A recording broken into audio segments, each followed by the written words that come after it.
Hello again.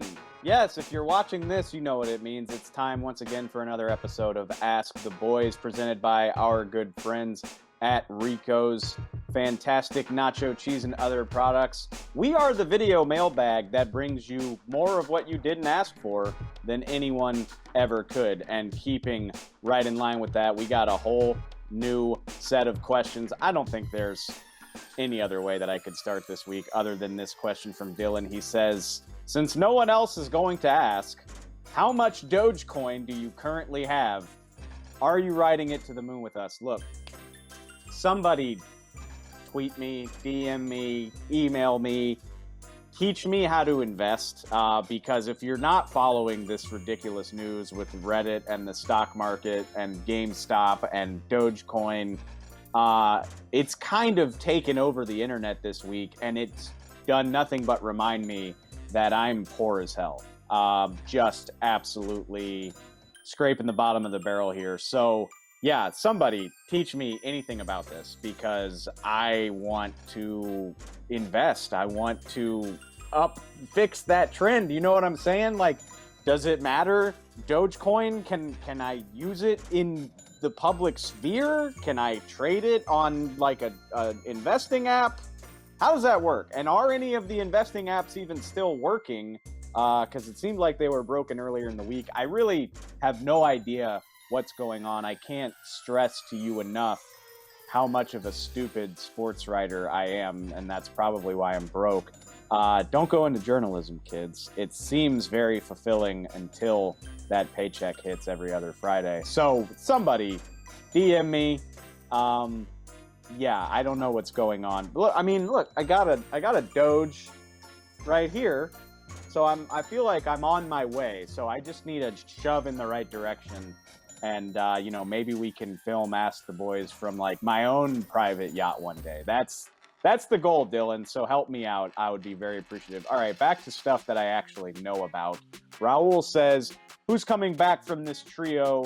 Anthony Brown, Jordan Lewis, or Cheeto Awuzie? Anthony Brown's under contract, so I'm guessing you meant Xavier Woods, because he is not.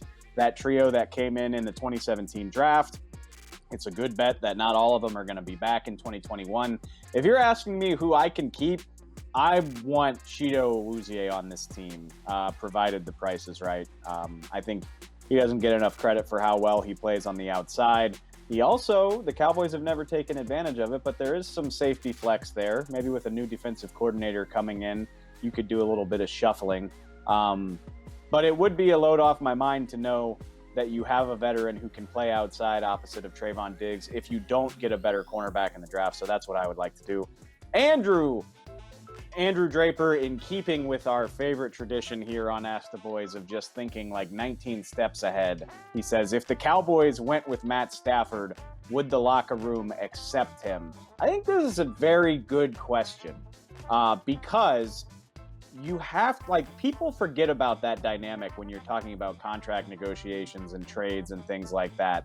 You have to keep in mind what the Cowboys locker room's reaction would be if a beloved player like Dak Prescott was not only not paid, but sent away, after all of his contributions to the team. I have a feeling it would not go over very well with all of the guys in that locker room. Like I said, Dak is a very well-liked guy. He is one of the unquestioned heartbeats of this team. Having said that, people have a way of getting over things that make them unhappy if you win.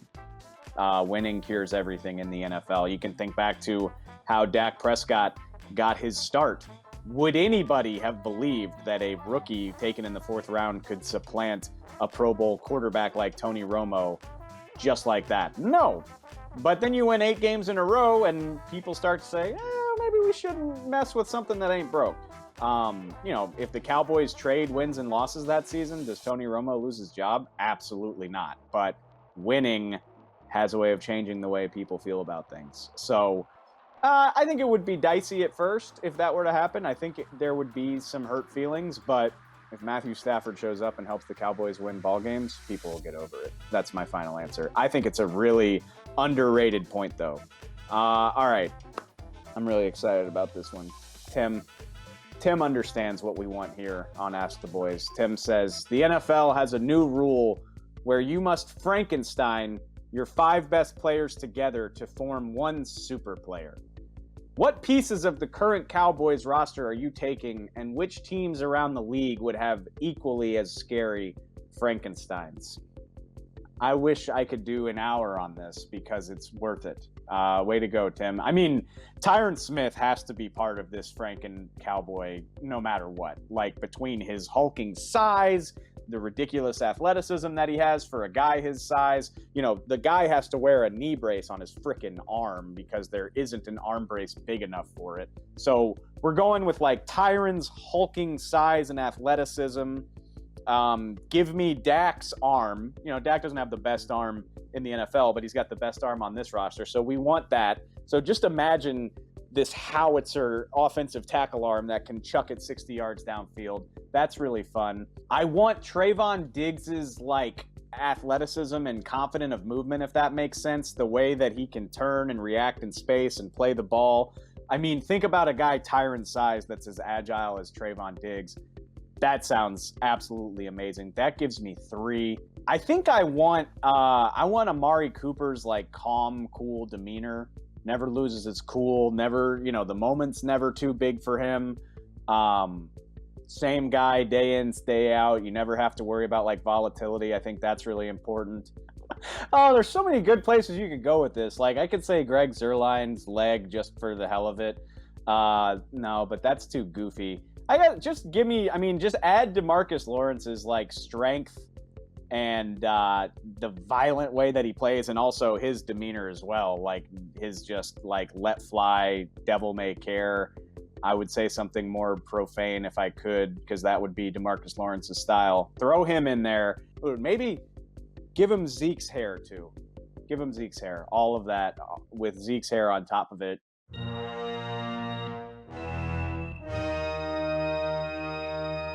So the Cowboys, that's all well and good.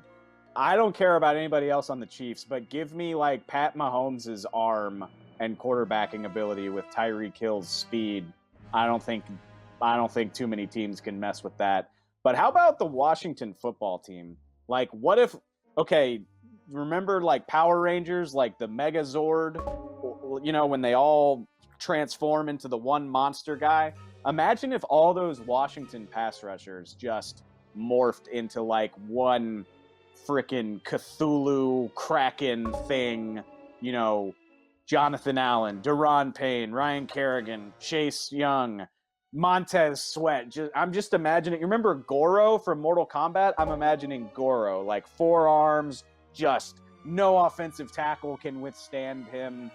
You know, not helping your offense out a lot, but who's blocking that? That's terrifying. So those are my answers. Yeah. But we could do this all day, and I would like to, but Ask the Boys is supposed to be a short, cheeky segment, and I think we accomplished that today. So I'm going to go try to invest in Dogecoin and hopefully not go bankrupt. And, thanks for watching. Eat Ricos. We'll see you next time.